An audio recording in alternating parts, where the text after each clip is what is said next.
পুরে ফের জীবনকৃষ্ণ সাহার সম্পত্তির হদিশ মিলেছে। জামবনি এলাকায় তার নামে 3 BHK ফ্ল্যাট রয়েছে।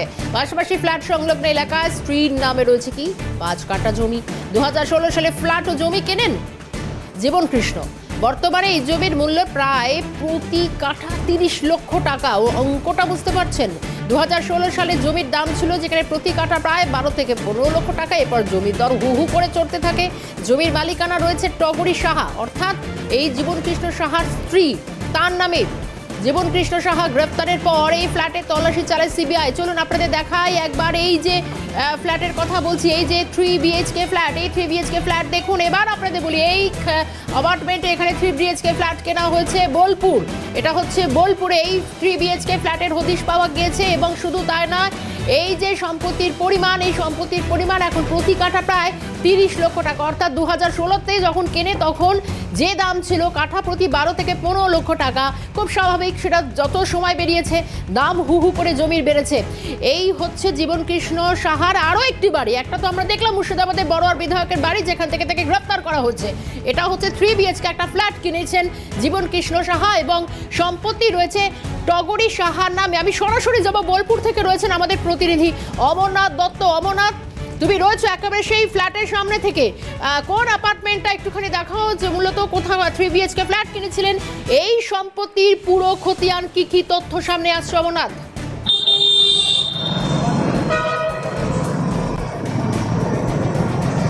দেখো, জীবনকৃষ্ণ সাহা ইতিমধ্যেই তিনি গ্রেপ্তার হয়েছে এবং তার যে সম্পত্তির পরিমাণ, সেই সম্পত্তির পরিমাণ কিন্তু ধীরে ধীরে বাড়ছে।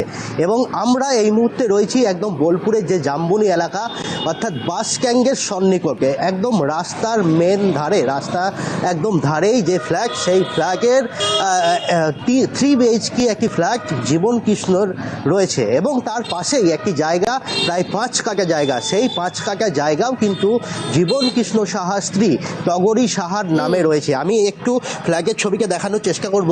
এই যে তুমি দেখতে পাচ্ছ একদম যে ফ্ল্যাগ, সেই ফ্ল্যাগ একদম এই যে 3 তলা, অর্থাৎ 3 তলাতে 3 BHK ফ্ল্যাগ রয়েছে জীবনকৃষ্ণ সাহার। এবং ঠিক তার পাশেই এই যে পাশে তুমি দেখতে পাচ্ছ গাছ জঙ্গলে ভরা একটি জায়গা, এবং এই জায়গাটাও কিন্তু জীবনকৃষ্ণ সাহার স্ত্রীর নামে রয়েছে। আমি একটু দেখানোর চেষ্টা করব এই জায়গাটা।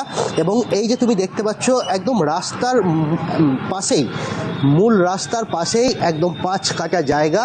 এই 5 কাঠা জায়গা কিন্তু আপাততভাবে জঙ্গলে ভরে রয়েছে, তার কাটাই রয়েছে, কিন্তু এই জায়গাটাই কিন্তু জীবনকৃষ্ণ সাহার স্ত্রীর নামে রয়েছে। আর এই যে ঠিক পাশেই ফ্ল্যাট, এই ফ্ল্যাটের 3 তলায় রয়েছে জীবনকৃষ্ণ সাহার 3 BHK ফ্ল্যাট। এবং এখনকার বাজার মূল্য যেটা জানা যাচ্ছে, যে এখানকার যে জায়গা, অর্থাৎ এই জায়গাকে যেটা দেখাচ্ছিলাম, এই জায়গাটার একদম রাস্তার ধারে যেহেতু, এবং তার পাশাপাশি বাস স্ট্যান্ড রয়েছে, এবং এই বাস স্ট্যান্ডের সংলগ্ন এলাকা হওয়ার কারণে প্রায় 30 লক্ষ টাকা দাম এই বাজারে। এবং খুব স্বাভাবিকভাবেই যখন জীবনকৃষ্ণ সাহা এই ফ্ল্যাটটি কিনেছিল বা এই জায়গাটা কিনেছিল 2016 সালে, তখন কিন্তু বাজার দর ছিল প্রায় 15 থেকে 20 লাখ টাকা। এবং সেই সময়ে এত টাকা কোথা থেকে পেল, সেই নিয়ে যেমন এর আগেই আমরা দেখেছি যে সিবিআই এসেছিল এই ফ্ল্যাটে এবং তল্লাশি চালিয়েছিল।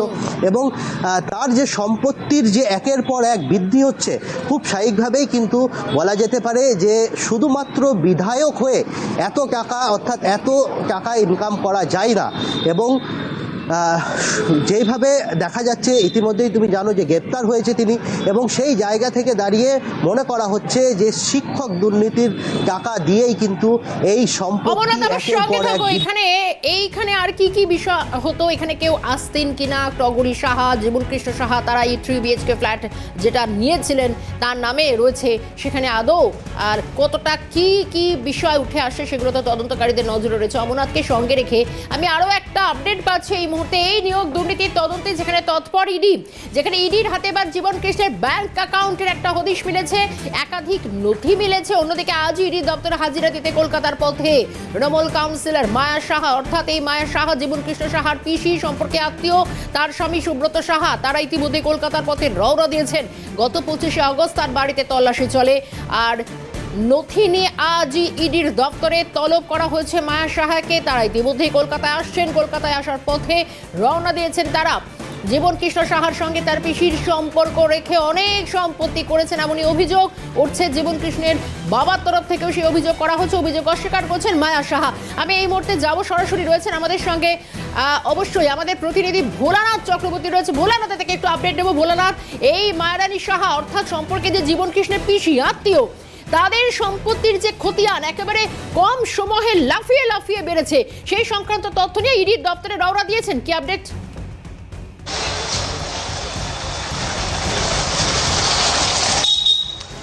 শর্মিষ্ঠা, দেখো ইতিমধ্যে কিন্তু মায়া সাহা, যেটা জীবন কৃষ্ণ সাহার পিসি, সেই পিসি কিন্তু ইতিমধ্যে কলকাতার উদ্দেশ্যে পাড়ি দিয়েছে। কারণ গত 25 তারিখে তার বাড়িতে তল্লাশি চলেছে এবং তার বিভিন্ন নথিপত্র দেখেছে এবং পাশাপাশি আজকে 28 তারিখ, আজকে কিন্তু তাকে ইডি দপ্তর হাজিরা দেওয়ার জন্য নোটিশ দেওয়া হয়েছে। এবং পাশাপাশি বলে রাখে, এই জীবন কৃষ্ণ সাহার কিন্তু একাধিক ব্যাংক অ্যাকাউন্ট পাওয়া গেছে এবং একাধিক ব্যাংক অ্যাকাউন্টে একাধিক লোকের সঙ্গে কিন্তু লেনদেন হয়েছে এবং লক্ষ লক্ষ টাকা লেনদেন হয়েছে। এবং সেই টাকা কোথা থেকে এসছে, উৎস কি, এটা কি নিয়োগ দুর্নীতির টাকা, এই সমস্ত নিয়ে কিন্তু ইতিমধ্যে ইডি যেমন তদন্ত শুরু করেছে, পাশাপাশি তদন্ত শুরু করেছে তার পিসির সম্পত্তি নিয়ে। কারণ একাধিক সম্পত্তি কিন্তু তার পিসির তৈরি হয়েছে এই কাউন্সিলর পরে। দেখো 9 নম্বর ওয়ার্ডের সাঁইতিয়া 9 নম্বর ওয়ার্ডের কাউন্সিলর এই মায়া সাহা, তৃণমূলের কাউন্সিলর। এবং এই জীবন কৃষ্ণ সাহা যখন বিধায়ক হয় তারপর থেকে এদের যোগাযোগটা কিন্তু আরও বেড়েছে। ফলে জীবন কৃষ্ণর জন্যেই কিন্তু তিনি কাউন্সিলর হয়েছে, এমন অভিযোগ কিন্তু করেছেন জীবন কৃষ্ণর বাবা। এবং এর ফলে জীবন কৃষ্ণর যেমন সম্পত্তি বেড়েছে, ঠিক একইভাবে সম্পত্তি বেড়েছে তার পিসি মায়া সাহা, এমনই অভিযোগ করেছে কিন্তু তার বাবা। ফলে ইতিমধ্যে কিন্তু ইডি দপ্তরে থেকে তাদের যে সম্পত্তির খতিয়ান দেখেছে, কিভাবে তাদের সম্পত্তি বাড়লো, কিভাবে বিভিন্ন জায়গায় সম্পত্তি এবং ব্যাংক অ্যাকাউন্ট সমস্ত কিন্তু তাদের হাতে এসছে এবং সমস্ত কিছু তদন্ত করেছে। এবং পাশাপাশি আরও কিছু নথি যেগুলো নিয়ে আজকে যেতে বলেছে, তার জন্যে কিন্তু আজকে মায়া সাহা এবং সুব্রত সাহা তারা কিন্তু সকালেই রওনা দিয়েছে কলকাতার উদ্দেশ্যে, বিভিন্ন নথিপত্র নিয়ে, সম্পত্তি নথিপত্র নিয়ে। এই সম্পত্তিগুলো কিভাবে হলো, কোথা থেকে এলো, সমস্ত কিছু কিন্তু নথিপত্র তারা জমা দেবে।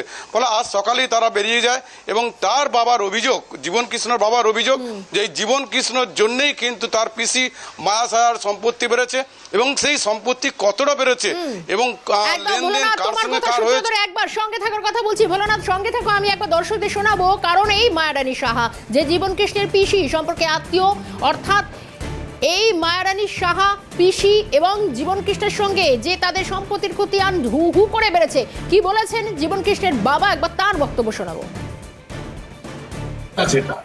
রেড করা দরকার আছে, বহু সম্পত্তি করেছে মায়া সাহা। একটা লজ, তারপর লজ আছে একটা, তারপরে কি বাজার, ওটা এম বাজার, জানে এডিরা জানে না। তারপরে আমার জায়গাটুকু পেন আমি কিনে রেখেছে, আমার জায়গা, আমার বিস্তার ওই যেখানে মায়া সাহা বাড়ির পেছনেই পেন আমি কিনে, আর সালা সম্বন্ধের নামে বাড়ি কিনে রেখে দিয়েছে। আচ্ছা, এই যে বিরাট সম্পত্তি, সেটা কি মানে প্রথম থেকে নাকি হঠাৎ কাউন্সিলর হওয়ার পরে? এখানে ছিল নাকি, কিছুই ছিল না। নাম এমএলএ হয়েই তো করলো, এটা কি আজকের কথা নেই। এটা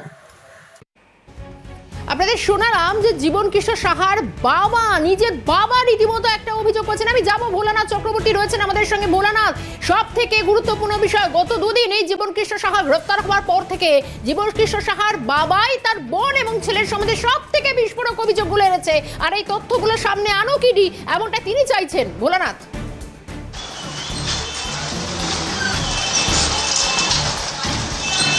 একদমই, দেখো শর্মিষ্ঠা, ও তার বাবা কিন্তু বারংবার একটি কথা বলেছে যে তার ছেলে, তার সঙ্গে কোনো সম্পর্ক নেই, দীর্ঘদিন ধরে কিন্তু বাবা ছেলের মধ্যে কোনো সম্পর্ক নেই। উপরন্তু এই ছেলে বাবার নামে বিভিন্ন সময় কিন্তু অভিযোগ দায়ের করেছে, বিভিন্ন থানাতে তার নামে অভিযোগ করেছে, কিন্তু দীর্ঘদিন ধরে বাবার সঙ্গে ছেলের কোনো সম্পর্ক নেই। অর্থাৎ বাবা কিন্তু তার নিজের ব্যবসা নিয়ে তিনি সাঁইতিয়াতে থাকেন। কিন্তু তিনি যেটা বলেছেন যে এই যে পিসি, এই মায়া সাহার বোন, নিজের বোন হলেও তিনি কিন্তু তার সঙ্গে কোনো সম্পর্ক রাখেননি। ফলে তার সঙ্গে কার সম্পর্ক, তার ছেলের সম্পর্ক, ফলে তার ছেলের জন্য এই সম্পত্তিগুলো বেড়েছে। এবং তিনি কিন্তু এক এক করে বলেছেন সাঁইথিয়া শহরের যেসব বাড়ি, যেখানে মার্কেট, যেখানে একটা শপিং মলের মার্কেট, সমস্ত কিছু কিন্তু এই জীবন কৃষ্ণ সাহার হাত ধরেই কিন্তু মায়া সাহার সম্পত্তি বেড়েছে। অর্থাৎ তিনি বলেছেন যে তার আরও সম্পত্তি আছে, সেই সম্পত্তিগুলো ইডি যদি দেখে তাহলে আরও সম্পত্তি তার বেরোবে। ফলে তিনি কিন্তু তার বাবা, জীবন কৃষ্ণের বাবা যা বলেছেন, তিনি বিস্ফোরক কথা বলেছেন। তিনি কিন্তু আরও অভিযোগ করেছেন তার প্রচুর সম্পত্তি আছে এবং তার নামে বেনামে, এই জীবন কৃষ্ণর নামে বেনামেও প্রচুর সম্পত্তি সেখানে কিন্তু বীরভূমের বিভিন্ন জায়গাতে আছে। দেখো তুমি, আমরা জানি যে তার বোলপুরে একটা ফ্ল্যাট আছে, সেখানে একটি জায়গা আছে, সাঁইথিয়াতে তার পিসির হাত ধরে কিন্তু নজর থাকবে সেখানে সেখানেই সম্পত্তি ভোলানাথ পাওয়া যাচ্ছে। একেবারে, কারণ এই যে তুমি বলছো 3 BHK ফ্ল্যাট, যেটা আমরা দেখালাম, অমরনাথ এবং ভোলানাথ দুজনকে ধন্যবাদ জানাবো। এই 3 BHK ফ্ল্যাট বোলপুরে সম্পত্তি একটা হদিশ মিলেছে, আরো এরকম একাধিক সম্পত্তি আছে কিনা, সঙ্গে মায়ারানী সাহা যারা কলকাতার পথে রওনা দিয়েছেন বিভিন্ন তথ্য নিয়ে, এবং একই সঙ্গে তাদের এই সম্পত্তির খতিয়ান সামনে আসুক, এমনটাই জীবনকৃষ্ণ সাহার বাবাও চাইছেন। সব মিলিয়ে এই মুহূর্তে কলকাতার পথে রওনা হয়েছে মায়ারানী সাহা ও তার স্বামী। ইতিমধ্যে তারা কি জানাচ্ছেন, কি তথ্য তারা কোঅপারেট করবেন ইডির সঙ্গে, শুনবো তাদেরই বক্তব্য। আপনারা কি আজকে ইডি দপ্তরে যাচ্ছেন? হ্যাঁ যাচ্ছি। কি কারণে যাচ্ছেন? এই 25 তারিখে ইডি এসেছিল আমার বাড়ি, তল্লাশি করেছে 4 ঘন্টা, দিয়ে তারপরে নথিপত্র নিয়ে আমাদেরকে দিতে বলেছে। আমার নামেও নাই, আমি বলতেও পারবো না। হ্যাঁ, এটা ভুল বলেছে, মানে বাবা ভুল বলেছে, মিথ্যা কথা বলেছে, কেন এটা ভুল বলছেন? পারিবারিক হিংসা।